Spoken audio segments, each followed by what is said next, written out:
serious difficulties at birth, and would be in the next 24 to 48 hours would be a tough call as to whether he survived or not. That's an empty can. You see, he started from a young age. That's an empty can. He didn't start at the wrong age. That's an empty can. Rewind. No, this is from... There's one of him walking around the table. They're just the same. You bite his hand. The child abuse. Right? You bite his hand. Yeah. That's physio, man. That's top class physio that you're looking at now. Because when you used to clap hand, you used to miss. Yeah? I remember. You actually You used to miss. And I got to do it properly. My name is Ryan Raghoo. I'm a Paralympian. I compete for Great Britain in the long jump. Currently classed as a T36 and ranked second in the world at the moment. I started athletics in September 2014 when I came to Brunei University. I remember coming into this IAC, speaking to the guys in the stand and saying I want to do athletics, and they said we don't do disability sport here. So I waited for the coach and he came outside, and that was Harry. Had a chat with him, I explained to him what I wanted to do, and he said, "What's your goals?" And I said, "I want to go to the Olympics." And he said, "So what have you run before?" I said, "I haven't." He said, "What's your times?" I said, "I don't know, we'll just see what happens." So he said, "Okay." So we started training. The first 60 metres I did, we broke the British record. First 100 metres came out ranked 4th in the world. I booked on performance coaching for CP, so it was like trial and error. So for me, I did a lot of research anyway, but it was really between the two of us, just working out what can he do, what can't he do, what works, what doesn't work, how can we adapt, what can we adapt, and we just found our way, really. I mean, within 3 months he was 4th, 5th in the world over 100. I was 15 5 years ago, and there were laws in place that said you couldn't go to a gym. So we bought a bunch of free weights. I did a lot of research, not that I knew what I was doing, and just started lifting weights 7 times a week. Turned out I got pretty strong, pretty big, but I never wanted to be an athlete. That was just so that I could be physically in a better position. I was always one of the small kids at school, and I always got bullied, so I figured the stronger I get, then the better position I'm going to be in. I spent kind of about 7 years in buggies, pushchairs, wheelchairs, being carried around, but that was never a permanent thing. It was transportation from A to B. When I was at home with my family and stuff, they were always forcing me to walk, if you like, even if it probably didn't look attractive. When I look back at it, some of the things my dad did would probably be seen as child cruelty, but I fully understand why he did what he did, and without it then I wouldn't be able to do what I did today.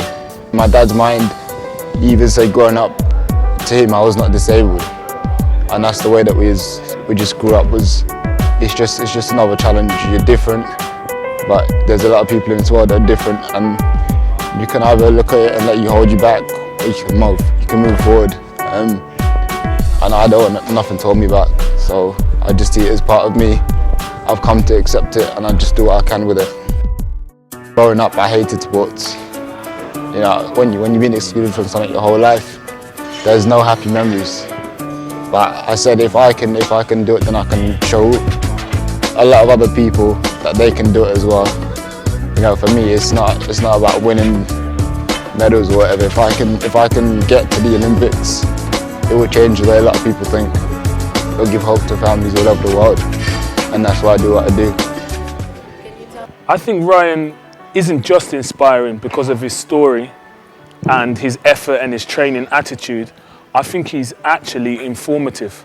A lot of athletes, before they've met Ryan, don't know what cerebral palsy is. They haven't seen a Paralympian. So to actually share his story and be a part of it, it educates us and helps us become better athletes, better role models.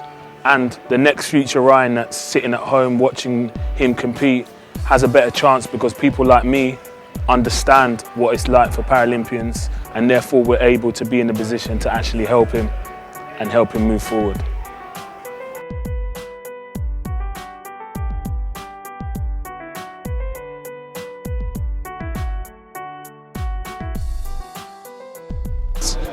every day when I'm training with a group of able-bodied athletes, so I don't see any different when you go to the competition.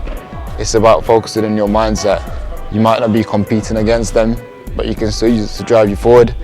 And I've always said, you know, anything that able-bodied guys can do, I can do it, and if not, if it's possible, I'll do it just as good. You know, when we're in the gym, if they're doing 12 reps, I'll do 15. And that's just my mindset. I figure I've got to work harder because, one, I need to be better, but two, I've also got a disadvantage. As an athlete, the greatest reward is to be your best every time you step on the track. And at the end of the day, no one can ask anything more of you than to give your hardest. And when it's all said and done, when you've left everything you've got inside of you on the track, then you've done your job. It's very easy to make excuses as to why you don't perform. It's very easy to say, if I had this, then I would have done better. But my philosophy is, I've lived a hard life anyway. I've been through a lot of things.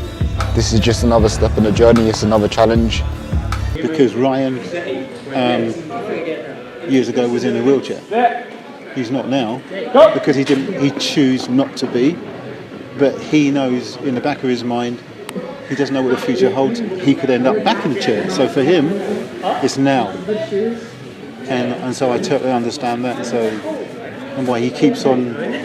We'll set targets, and his target in his head is way above mine. So I'll shoot for the moon, and he want to grab a star. I'm in pain every day, every hour of the day, from the minute I wake up to the minute I go to sleep.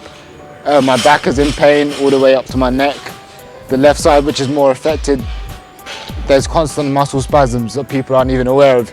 If you look at my hands right now, you can see that the left hand, there's nothing I can do to stop from shaking. There's a lot of things that people don't realise about me because of my physicality, they overlook. I still have cerebral palsy, I still get fatigued 4 times as fast as the average human being. In training, when you guys get sore, my effects last for the whole week rather than one day. So it's a constant battle to fight the recovery. My sleeping is affected because I'm constantly in tremors, which means the quality of rest, the quality of recovery is nowhere near what it needs to be. My legs, they take a battering just from walking, let alone running and doing all this crazy stuff in the gym and then long jumping. Ryan struggles with coordination, and as a result he blocks on one side, which puts huge forces through his body that other athletes wouldn't face. So from his joints to his tendons to his ligaments are under huge pressure. He's able to recruit as much muscle fibers as the rest of his teammates regarding or disregarding his ability, and he's the first person in and he's always the last person to leave the track. Find in history that the best athletes have amazing stories, and Ryan's no different to this. He's a true testament to the Olympic spirit, and that's why I'm part of Team Ryan.